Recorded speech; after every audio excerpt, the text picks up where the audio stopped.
મહારાજની જય, સનાતન ધર્મની જય. પધારેલા રે ગુરુ સંતજી જય હો. ખૂબ ખૂબ ધન્યવાદ. આજે ગઠામણ મુકામે સરપંચ શ્રી કુંવરજી તથા તેમના ધર્મપત્ની અંશાબા તથા સુપુત્ર વિનોદભાઈ તથા સમગ્ર પરિવારજનોએ મળી અને સુંદર જ્ઞાન યજ્ઞનું આયોજન કર્યું. એ બદલ ખૂબ ખૂબ ધન્યવાદ. તાળીઓથી એક વખત એમને વધાવો. પરિવાર ગઠામણ ગામને પણ તાળીઓથી વધાવો કે અહીંયા બહુ ભજન સત્સંગો બહુ સંતોની પધરામણી થાય છે. સાથે આપણે પધરામણી સંત મહાપુરુષોની કરી. પરમ પૂજ્ય સંત માતા તારાબા રવિયાણા નિવાસી, પરમ પૂજ્ય સંત શ્રી વિષ્ણુ ભારતીજી મહારાજ રવિયાણા નિવાસી તથા પૂજ્ય જમાદરામ મહારાજ લક્ષ્મીપુરા નિવાસી, પૂજ્ય જીતુરામ મહારાજ દાનાપુરા નિવાસી તથા બળવંતરામ મહારાજ વાઘરોળ નિવાસી, એમની બાજુમાં બેઠેલા મહારાજ શ્રી તથા અમારે નયનાબા મહારાજ અહીંયા ગઠામણ નિવાસી તથા અમારે ચડોતર ભક્ત મંડળ, દાનાપુરા ભક્ત મંડળ તથા દૂર દૂરથી અન્ય ભક્ત મંડળ પધારેલા છે. અમારે ખૂબ પ્રેમી મોહનભાઈ કે જ્યારે જ્યારે ભજનનું આયોજન હોય ત્યારે દરેક સંતોની યાદી એમની પાસે હોય અને સેવામાં ઊભા પગે હોય. સંત પ્રેમી છે, બહુ સંત પ્રેમી છે.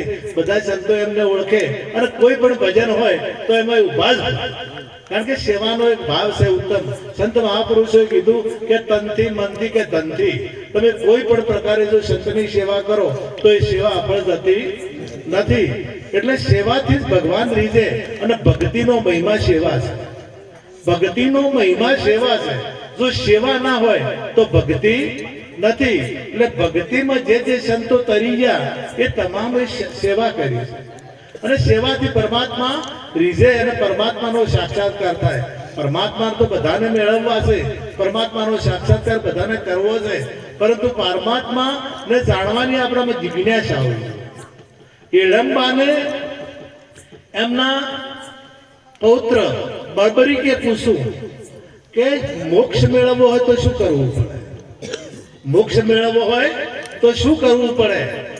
તો એમની માતાએ કીધું કે ભગવાન સાથે યુદ્ધ, ભગવાનના હાથે મરવું પડે અને ભગવાનના હાથે મરો તો જ મોક્ષ મળે. ભગવાનના હાથે ન મરો તો મોક્ષ મળે નહીં. તો કે ભગવાન સાથે મારે ભગવાન હાથે યુદ્ધ કરવું તો જ મરું ને.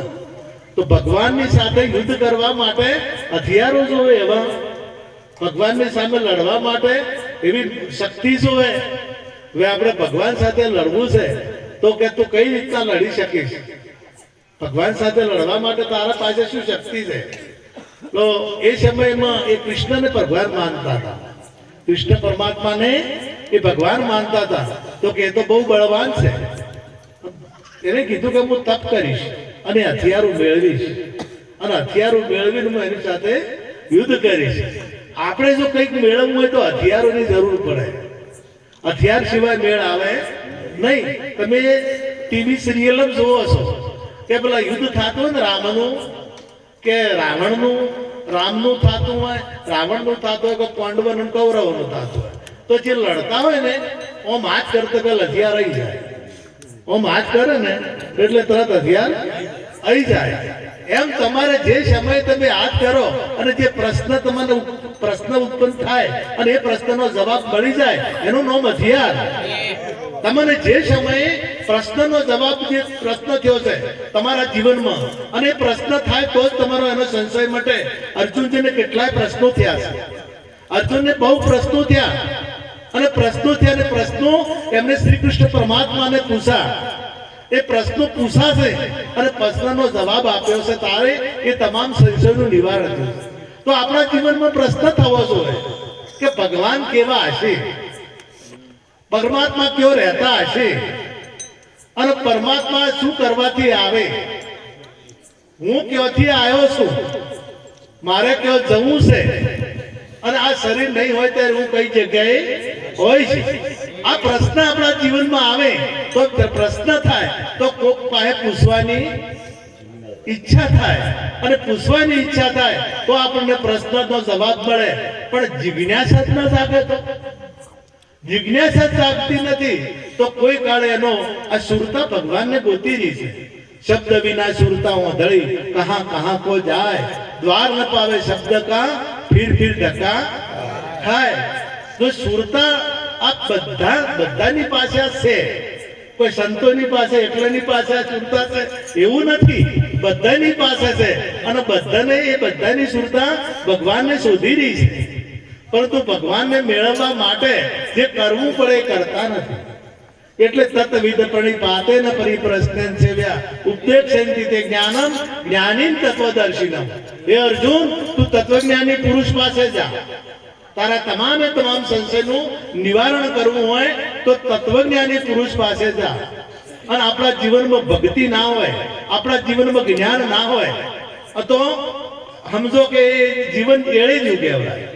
જો ભક્તિ ના હોય, અમાર બાજુ તમારા કોઈ ચમચમ છે ખબર નહીં હોય તો સારું થશે, પણ અમારા વિવાહ હોય ને, લગ્ન કરે ને એટલે ઝોન જાય તો પેલા ગંઢિયા હોય ને, બધા આવા બધા ગંઢિયા હોય ને એ બધા ઝોન હારી ના જોય, પાછળથી જોય। ઝોન એ પહોંચી જાય અને મોડા જોય બધાય, પછી વહીવટી ના કરવાનો આવે ને એટલે એ ટાઈમે બધી ઝોન બીજી જમીન મોડા રહે, મોડા પોકે। હવે એક ભાઈને ઝોન જોડી અને વરની હાથે વરનો બાપો જતો રહ્યો, એટલે અમારે તો નવાઈ કહેવાય કે વરનો બાપો હાથે આવ્યો, હા એ નવું લાગે। વરના હાથે જો વરનો બાપો આવે તો નવાઈ લાગે, એટલે બધા જોવા મળે કે વરનો બાપો કેમ આયા છે, વરનો બાપો કેમ આયા, બધા પ્રશ્ન પૂછતા હતા। અને વરનો બાપો સીધો વેવાઈના ઘેર જો ઝોન ગોદરે આવી છે, ગોદરે બધા ઊભા છે અને પેલા મમ્મીયાની તૈયારી કરી રહ્યા છે, ઢોલ વાગી રહ્યા છે, અને વરના બાપે જઈ અને કન્યાના બાપાને કીધું કે વેવાઈ શરમ ભરજો હો, કે કશું ચિંતા નહીં, હવે તો અમારા મહારાજો સંતો ઘણા આવે છે, દારૂડિયા બધા મટી ગયા, હવે કોઈ દારૂ પીતા નથી, એટલે કોઈ તમારી ચિંતા કરવાની છે તમતા બે ધડક જોન રેડી સુખ શાંતિથી જમશે ને રમશે ને ગાશે ને આમ ધૂમથી વિવાદ થઈ જાય, ચિંતા ના કરતા। થોડી વાર થઈ અને ફેર વેવાઈ આયા કે વેવાઈ શરમ ભરજો હો। વેવાઈ કે શેની શરમ હોય, કોઈ સમજણ ના પડી કે દાગીના નહીં હોય તો ચાલશે, તમે ચિંતા મત કરો। જો કદાચ ઓછું લાયા છો ને અંદર બહુ લાંબી હોય ને તો દાગીના લઈ જવા પડે કે, અને દાગીના ના લઈ જાય તો મેળ આવે ને। એટલે બધું જગત દાગીના ઉપર મોયેલું છે, શેના ઉપર મોયેલું છે, દાગીના ઉપર। એટલે એક જણો પરણાવા જે લગડી લઈ ગયો, એટલે પેલો બધા કે ગોડો છે, લગડી ચોય પહેરાવી, હવે હોનું લઈ ગયો છે તો હોનું ગમતું, કારણ કે દાગીના ઉપર મોહ છે। પૈસા દાગીના ના આવતા નથી, પૈસા તો હોના ના હોય ને, ભલે હોના ના, આ જગત ના જીવાતમાં દાગીના ચેડ દોડે, દાગીના આયે દાગીના છે ને, આયે દાગીના, કાયા દાગીનો દીના નાથનો, તને વાપરવા મળ્યા દાડા ચાર, કાયા દાગીનો દીના નાથનો, પણ આ દાગીના પાછળ હોનું છે, આ દાગીના પાછળ સોનું છે। કનક કુંડળ વિશે ભેદ ના હોય, કનક અને કુંડળ, કનક વઠે કુંડળ વઠે કનક ઢંકાય, બીજો નથી બોલતો, એમ આ દાગીના હોય પરમાત્મા ઢંકાયેલો, આખો ઈશ્વર આ દાગીના હોય ઓમત જ પ્રગટ થાય।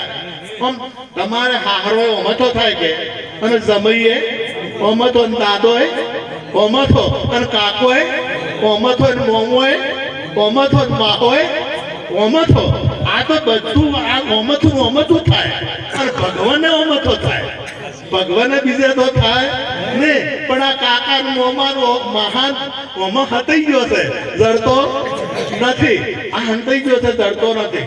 હવે પેલા ત્રીજી વખત પૂછવા ગયા વેવાઈ કે વેવાઈ શરમ કરતો હો, એટલે વેવાઈ કે ત્રણ વખત વેવાઈ આયા, પણ મેં પૂછવું નથી, શરમ શેની ભરવાની, કે વેવાઈ જરાક ચોખવટ કરો કે અમારે 10-15 ભેંસો છે અને 7-8 ગાયો છે અને અથવાર છે, સમજાય ને તમને? અથવાર એટલે સમજાય ને, આ બેને ખબર હોય, એક હાથે દોવા દેતો હોય ને એને અથવાર ખવડાય. એટલે કે એક હાથે દોવાય હોય 100 વાગે પણ ફેરોનો ટાઈમ છે અને અમારા ડેરીનો ટાઈમ છે. એટલે 100 વાગે દૂધ ભરાવવું પડે, જે 5 વાગે ભેંસો ગાયો બધી દોવી પડે. અને બધી આ જે પરણવા આવવાનો હતો ને એના હાથે દોવા જે છે એને નથી લાયો, વરને લાયો નથી. પેલો વેવાઈ કે ઝોન આખી જાતી અમાર જરૂર નહીં, વર વગરની ઝોન શું કોમની. એ તો કે ખોડના જમાના જતા રહ્યા. પેલા ખોડા લઈને આવતા હતા અને ખોડી વિવાહ થતા હતા, એ જમાના જતા રહ્યા. અત્યારે તમે નહીં આવો તો એ ચાલશે અને આ બધી ઝોન ને હોય તો ચાલશે. એટલે ભક્તિ વગરનું જીવન એ વર વગરની ઝોન જેવું છે. ભક્તિ વગરનું જીવન છે ને એ વર વગરની જોન જેવું છે. એટલે આ જોન આ જો કદાચ આપણા જીવનમાં ભક્તિ નહીં હોય તો સમજો કે કશું મેળ પડ્યો નથી. આ જીવાત્માને જિજ્ઞાસા જાગે ને તો પ્રથમ વિવેક વિચારને બેસાડી વાતો વિહવાળી કીધી. મનસુબાની પુત્રી કુંવારી અને વર વરવો વિશ્વ વિહારી. અને વર વિશ્વ વિહારી વરવો છે એટલે વિચારને બિહારી કહે છે કે વનવા શું કરશે તો આ પડશે. અને આમ પહેલા લગ્ન થાય ને પહેલા પતિ પત્ની ને પહેલા લગ્ન હોય ને એટલે જે પતિ હોય ને એ પત્ની નો ઓર્ડર કરે, હુકમ કરે, જા કપડા ધોઈ લાય. તો પેલી નવી આવી હોય ને બળવંતરો એટલે મોને બધું કપડા ધોઈ લાય, જા ચા મૂકી લાય, જે કે એટલે મોના કરે. નવી હોય એટલે પછી થોડોક સમય જાય ને એટલે પલટાય. 1-2 બાળકો આવે એટલે ફસે કે જો આ છોકરાને લુગડો નહીં લઈ આવો, આ બાટલો ગેસનો થઈ ગયો છે, સ્કૂટરમાં જો પેટ્રોલ ના ઉપાડીને લઈ આવે. પણ પછી ખરીદે ને આપો, પછી લાવવું પડે. પછી પત્ની ભણાવે છે અને પતિ કરે છે. પેલો પતિ ભણાવે છે પત્ની કરે છે અને પછી પતિ પત્ની ભણાવે છે અને ભલાને આ તો કરવું પડે. આ તો જો કદાચ એમ કે અમારો વારો આવે એવું નથી કે બધા આમાં આવેલા છે ને એના તો આવે. કોઈ એમ કહેતા હોય ને કે અમે નહીં કરતા તો બધું કરો છો તમે કેમ જ કરો છો. અને જે માયા કેમ કરે ને એ કોઈ દાડો મેળ આવતો નથી. એ એના ઉપર ચડી દીધી. એક જણો કે મારું જ ઘરમાં ચાલે, મારા કદી કોઈ દાડો કે હું એનું કે હું કરું જ ના, હું એમ કરે. હું જા દેખું ને કે જા ડોલ લઈ આવે તો ડોલ લઈ આવે, મૂકું કે જા વાહણ લઈ આવે તો વાહણ લઈ આવે. પેલો કે તું આ ભાવે વિચારે કે વાહણ ગવા બેવું તારે ચાલતું જ નહીં ને, તો એનું ચાલે છે. અને આ માયા ત્રિગુણી છે, માયા ત્રિગુણી છે. તમે ફેરા ફરે ને તો ફેરામાં 3 ફેરા કેના હોય? પુરુષના 3 ફેરા બહેના હોય. 3 ફેરા કોણ આગળ હોય? હા, અને એક ફેરો જ હોય. તો 3 ઘણી માયા છે, રજો ગુણ, તમો ગુણ ને સત્વ ગુણ. આ ત્રિગુણી માયા કીધી છે. અને પછી અમાર બિહારે પેલા મહારાજ બે ફેરા ફરી ને એટલે બેન બિહારી, તમારે બિહારે હોય બિહારે. પછી જે પેલું બેસી જાય ને કે જીત્યા મારે જીતું ભાતો જીત્યા અને હારે મારે એટલે પૂરજ માર્યા. હવે આ માયા જે છે એ ત્રિગુણી છે. તો એક વખત ઉપર ચડી ગઈ તો એ ભજન કરવા દેતી. ફેરા ફરતા તમે જુઓ ને તો બધી જગ્યાએ આપણે નમસ્કાર હાથે કરો, બધી જગ્યાએ ઓમ કરો. પણ અહીંયા છે ને એક જગ્યાએ એવું આવે અંગૂઠો અડાડે છે ને. હા, આ શેતરપાળ ને આ મન છે ને એ શેતરપાળ છે. હું આને જો કદાચ સદગુરુના વચન દ્વારા જો એ દબાવવામાં ના આવે તો એ ભજન કરવા દેતું. અને જો કદાચ એ બેસી જાય તો મન તું દરિયાની લહેરી સમાન છે, લહેરી સમતલ સમુદ્ર દેખાય બીજો નથી બોલતો. મન તું તારા ઠેકોણે હરીને ખેરાવજે, ખોળવા જાતક પોતે ખોવરાય બીજો નથી બોલતો. મને ગીતામાં કીધું કે 10 ઇન્દ્રિયો અને 11મું મન છે એવું હું છું. 11મું મન છે એ હું છું. હવે આ પતિ પત્ની પછી આખું ફરી જાય અને પછી એને દીકરા પરણાવે દીકરીઓ પરણાવે એટલે ડોશી ડોહો થઈ જાય. હે માં જીતુ ભાના ચોક જાવું હોય તુલસી કે મુરતબા તો તમે હેડો આપણે બે જણ બે એક થઈ જાય. તમારે અત્યારે હાલ એક હશે એક છે ને પહેલું છે ડફો પણ હવે એક છે. આ તો ઉરત ભાનો આ તો જીતુ ભાનો દાખલો પણ બધાય પાસે ઉંમર થાય એટલે દીકરા દીકરીઓ પરણાવે એટલે ડોશી ડોહો એક થઈ જાય એક થઈ જાય. બસ ચોક જાવું હોય બહુ કે હાવલો લાવવો છે તો કઈ તો રળી એને તો હમણાં 4-5 આયા છે કોઈ લાવવો નથી. અને ચોક મળવા જવું હોય દીકરીના ઘેર તો બે હળી મળી જોય વાતો કરી તો સુખ દુઃખની બે હળી મળી કરે એક થઈ જાય. એમ આ જીવ છે ને પ્રથમ જ્યારે એ પગલું મોડે ભક્તિ માર્ગમાં આ કોઈ પેલી વ્યક્તિની વાતો હું કરતો નથી. તે ભક્તિ માર્ગમાં પહેલું પગથિયું મોડે તો પહેલું શાસ્ત્રો કેમ કરે. તમારે ઉપવાસ કરવા પડશે, તમારે વ્રત કરવા પડશે, તમારે કથાઓ કરવી પડશે, તમારે મંદિરે જવું પડશે, તમારે તીર્થ કરવા જવું પડશે.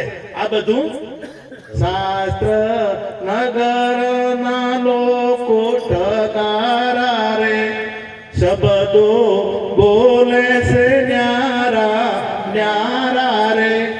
કોઈ કહે 68 તીરથ પરશો રે ત્યો તો સુરતાને હરિવર મળશે રે.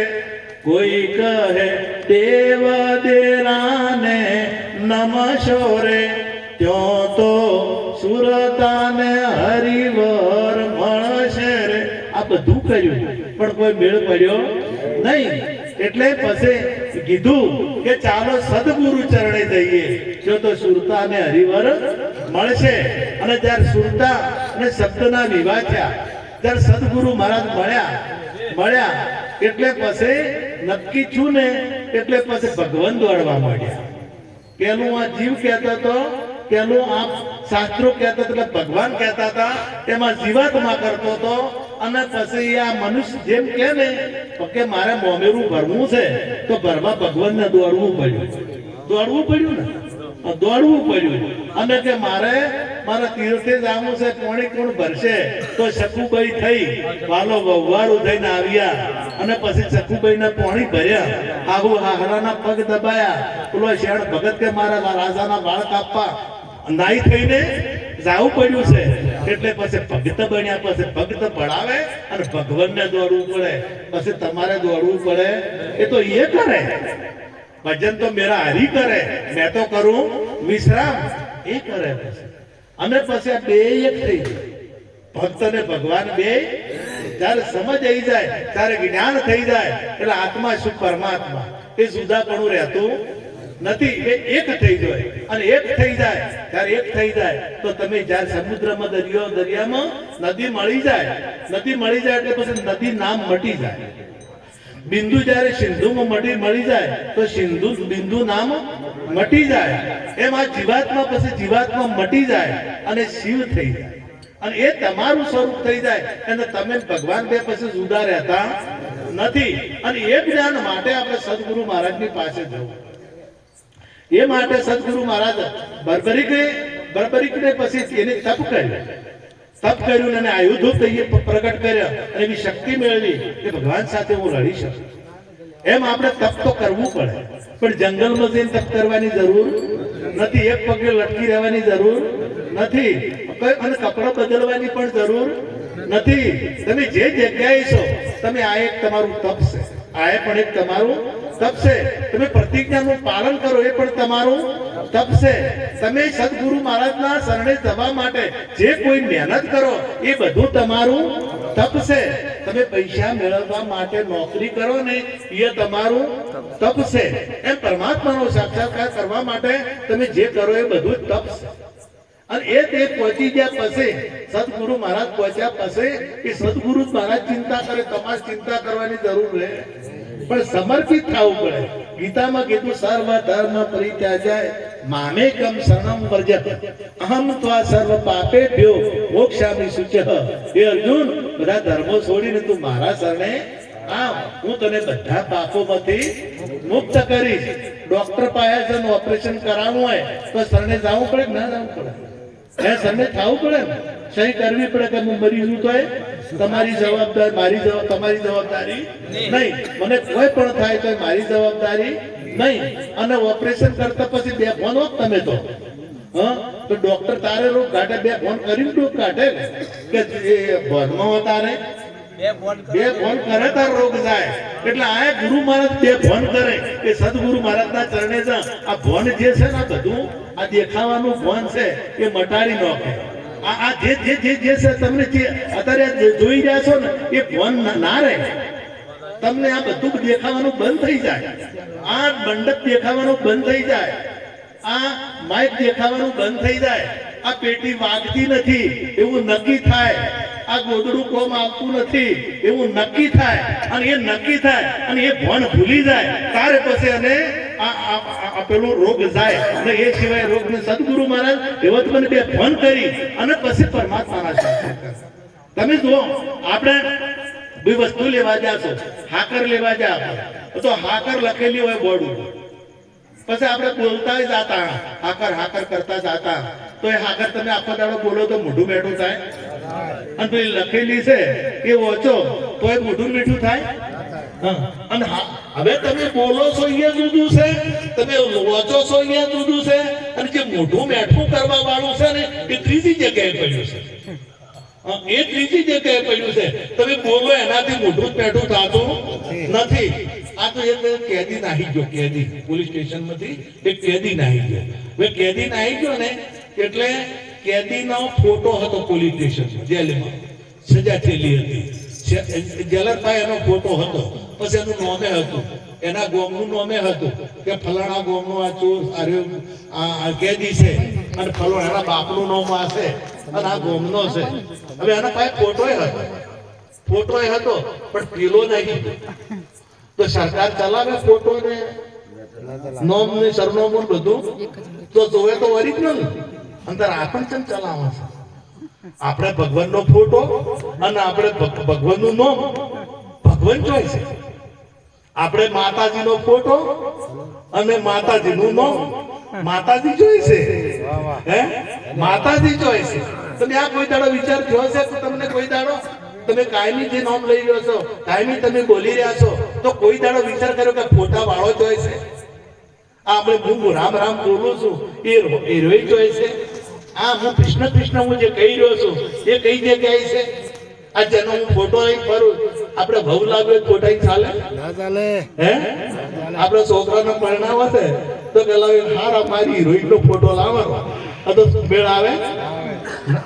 ભવ ફોટાની વાત ચાલતી, બહુ ફોટાની ચાલતી હતી. અને ભેંસ નો ફોટો લાવવા તો દૂધ આવે? આ તો ભેંસ ફોટા વાળી નહીં ચાલતી, બહુ ફોટા વાળી નથી ચાલતી, અને ભગવાન ફોટા વાળો. આટલો કદી આપણને વિચાર આવ્યો નથી. આપણે આ વિચાર કેમ નથી આવતો? કારણ કે આપણા અંતરમાં જિજ્ઞાસા નથી જાગતી.